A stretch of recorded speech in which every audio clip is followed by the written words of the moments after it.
gracias por acompañarnos. Les saluda Cindy Regidor. Estamos a través de www.laprensa.com.ni. El día de hoy nuestro tema es el talón de Aquiles de la educación superior y las demandas de la empresa privada para con los egresados y profesionales del país. Están con nosotros hoy dos invitados que nos ayudarán a revelar un poco de la situación actual que vive Nicaragua en este tema. Está con nosotros Ernesto Medina, él es el presidente del foro Eduquemos, es también el rector de la Universidad Americana UAM y es rector de la Universidad UNAM León, Universidad Nacional Autónoma de Nicaragua León. Está con nosotros hoy también Jennifer Castillo, ella es periodista de la sección Ámbitos del diario La Prensa con especialidad en coberturas de temas de educación. Bienvenidos, buenos días, gracias por acompañarnos aquí en este espacio. Y bueno, antes de empezar me gustaría que viéramos la entrevista que hemos realizado a Jauke Mas. Él es economista con especialidad en temas institucionales y sociales de FUNIDES. Ellos acaban de realizar un estudio en el cual precisamente nos basaremos para abordar el tema del día de hoy. Para empezar, veamos un poco de los resultados planteados en este estudio respecto a lo que las empresas justamente demandan de los profesionales nicaragüenses.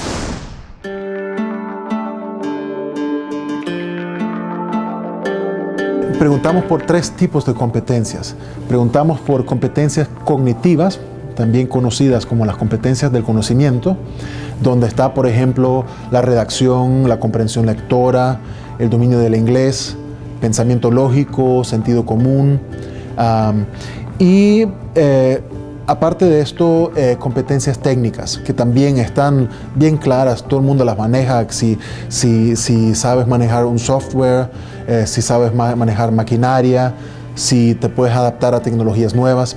Entonces, estas competencias como que están bien establecidos en el debate nacional. Lo que hacía falta un poco era el tema de las competencias socioemocionales, que son aquellas competencias que nos permiten relacionarnos con colegas, con superiores, con subordinados y desempeñarnos bien dentro de una empresa. Y cuando digo competencias socioemocionales me refiero, por ejemplo, a el entusiasmo, la iniciativa, la honestidad, que seas capaz de cumplir con ciertas normas, que seas capaz de autocontrolarte. En fin, competencias que de alguna forma te permiten ubicarte en una organización y hacer un aporte productivo. Lo que nos decían los gerentes de recursos humanos era que justamente estas competencias socioemocionales no solo son de las más importantes, sino a la vez son de las más difíciles de conseguir. Hay un mensaje ahí para el sistema educativo de que hay una carencia que hay que buscar cómo atacarla. Y hay experiencias en el país de instituciones que se enfocan en eso socioemocional. Pero el mensaje de las empresas es, pongámosle atención a esa parte, que esto es importante para nosotros y no estamos encontrando lo que necesitamos. Bueno, ahí estábamos viendo un poco de los resultados que presentó hace unas semanas el FUNIDES. Me decía Jennifer antes de entrar en vivo que los resultados sí son relevantes, pero no son totalmente novedosos. Jennifer, me gustaría que nos contaras un poco en tu trayectoria cubriendo este tipo de temas. Esto de competencias socioemocionales, ¿desde hace cuánto se viene mencionando?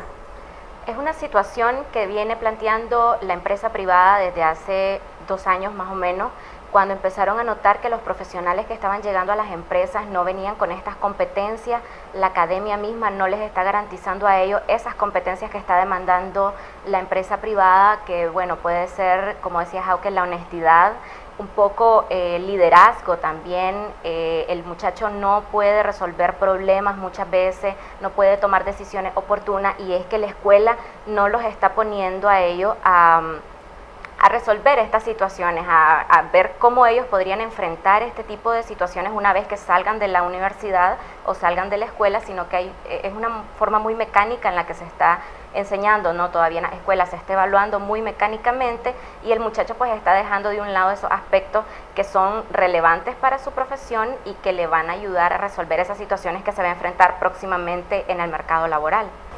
Don Ernesto, FUNIDES presenta datos exactos y bueno, hace de la situación con estos números a una realidad mucho más tangible. ¿Ustedes desde hace cuánto vienen hablando en Eduquemos sobre esta falta de competencias en lo socioemocional? Y es novedoso que sea, digamos, una responsabilidad del sistema de educación superior, porque también Jauke hablaba de que había una responsabilidad compartida con el sistema escolar primario y secundario, incluso con las familias. Así es. Bueno, en realidad el tema en el ámbito académico es un poco más antiguo. Yo diría que la discusión se inició hace más o menos unos 10 años en el ámbito hispanoamericano, a raíz de un proyecto europeo llamado Proyecto Tuning, que luego se pasó a América Latina. Hay una versión del Proyecto Tuning para América Latina que trató de definir las competencias para el ámbito latinoamericano. El movimiento, como casi todo en el ámbito académico, yo diría que tuvo su génesis en Estados Unidos, con un movimiento para definir las habilidades y competencias de los profesionales del siglo XXI. Aquí nosotros vamos un poco más rezagados.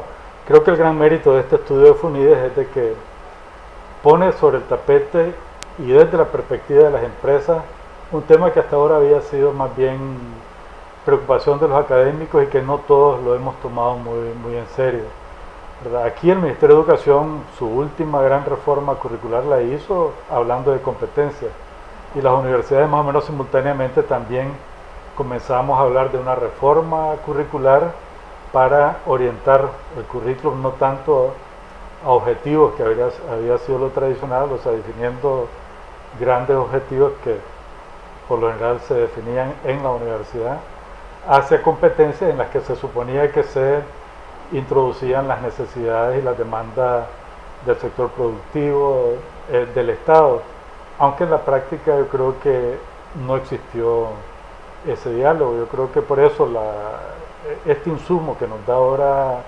FUNIDES es importantísimo, porque es lo que la empresa ha estado sintiendo que falta, y el acento que se le está poniendo a las competencias socioemocionales, como las llaman ellos, yo creo que es un llamado de atención a las universidades para revisar lo que se ha hecho, porque no se está comenzando de cero. Y quizás lo que hasta ahora ha sido más bien una declaración bastante retórica se convierta realmente en una realidad, y que los profesionales que formemos realmente salgan dotados de estas competencias que yo creo que sí las universidades no las estamos desarrollando bien. Hablamos un poco de habilidades para la vida. ¿Se ha planteado que estas habilidades para la vida sean enseñadas a través de métodos como clases en particular, o se refieren a hacer algún otro tipo de métodos puestos en práctica con los estudiantes? ¿Cómo se podría venir y llenar ese vacío? ¿Con una clase? Bueno, más que con una clase, diría con los métodos que utilizamos para desarrollar la clase. O sea, yo creo que ya el método del profesor, que es el que lo sabe todo, de pie frente a un grupo de muchachos y muchachas y transmitiéndole toda su sabiduría, y después midiéndoselo a un examen en la que se espera que repita lo que el profesor dijo, ya eso debe ser pasado. Creo que ahora lo que se habla son de métodos verdaderamente participativos, donde el estudiante sea protagonista de su aprendizaje, y eso significa actividades de grupo, investigaciones, salir al terreno, al campo, a conocer los problemas en la vida real y a tratar de interpretarlos y de explicarlos, y el profesor como guía y acompañante en ese proceso. El problema es que nosotros todavía seguimos aferrados al método tradicional. Los profesores no se quieren desprender de su plan de clase que lo prepararon hace mucho tiempo y con el que se sienten sumamente cómodos, y que les resulta muy difícil el reto que significa poner a los muchachos a crear y él a guiar ese proceso creativo y a conducirlo de manera que lleve a un aprendizaje pertinente, relevante. Luego está el tema de la actividad en la práctica real en las empresas, en el campo. Ya que también en Nicaragua se ha avanzado, pero hace falta primero mejorar ese espacio como realmente un espacio real de aprendizaje, que no sea cumplir con una formalidad de que el muchacho va a la empresa y hace cualquier cosa y luego se certifica que pasó 3 meses ahí en una empresa X o Y. lo que se debe buscar, y creo que según el estudio de FUNIDE, es interés de la empresa, o debería ser interés de la empresa, y naturalmente debería ser también interés de las instituciones educativas que eso conduzca a un aprendizaje, que el joven adquiera en ese periodo que va a estar dentro de la empresa conocimientos que luego le sirvan una vez que se inserte ya a la vida laboral con pleno derecho, una vez que tenga su título. Pero no es lo mismo haber tenido esa experiencia durante los estudios, procesarla, conducir de alguna manera las etapas finales del estudio universitario en base a esa experiencia, que llegar fresco por primera vez a la empresa, y lo que pasa casi siempre en esos casos, a comenzar desde cero a aprender, y naturalmente eso para la empresa tiene un costo que no todas lo quieren asumir.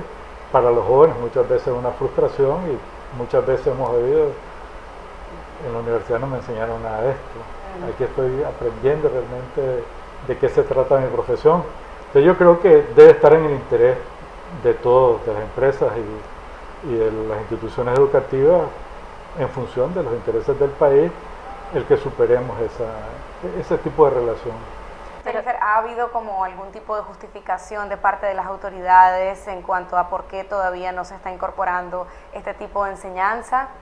Sí, bueno, por un lado tenés a la universidad que está señalando que el alumno que sale de la escuela secundaria viene con una enseñanza muy mecánica, y cuando ellos los ponen a resolver los exámenes de admisión, el muchacho no rinde porque simplemente no puede razonar. A veces les ponen ejercicios que, bueno, son el mismo ejercicio, en el enunciado trae el procedimiento a seguir, y el muchacho no lo puede detectar porque no está razonando no está comprendiendo tampoco lo que está leyendo. Entonces ahí ves que también hay un problema en educación básica y media. Entonces, en la educación básica y media, el Ministerio de Educación tiene un currículum, y los libros curriculares establecen claramente que es un currículo basado en competencia. Pero en el aula de clase vos no tenés al maestro preparado para desarrollar esas competencias en sus estudiantes. Tampoco tenés la infraestructura y los materiales necesarios para poder cambiar tu metodología, tu proceso de enseñanza-aprendizaje en el aula, y entonces el muchacho pues va con esas debilidades desde la primaria. Cuando le preguntás al Ministerio de Educación qué es lo que está pasando, entonces ellos siempre dicen: estamos trabajando en eso, pero no se mira, eso se ve en el discurso, pero en la práctica no se mira realmente eso, porque siguen las mismas asignaciones presupuestarias. Más del 80% del presupuesto del Ministerio de Educación va para gastos operativos, y muy poco va para inversiones, que es lo que podría impactar directamente en el estudiante que está en el aula de clase. Entonces, pues, unos culpan a un subsistema, el otro culpa a otro, pero no hay una verdadera articulación, aunque tanto el Ministerio de Educación como el CNU han manifestado en reiteradas ocasiones que sí están iniciando un proceso de articulación de todos los subsistemas para poder desarrollar un currículo único, ¿no?, que empiece en primaria y dé continuidad al alumno hasta que salga de la universidad, pero eso en la práctica todavía no se mira. Una interconexión. Bueno, vamos a hacer una pausa, y cuando volvamos continuamos con este tema acerca de la educación superior y las competencias que demanda la empresa privada de parte de los profesionales. Ya regresamos con más con nuestros invitados.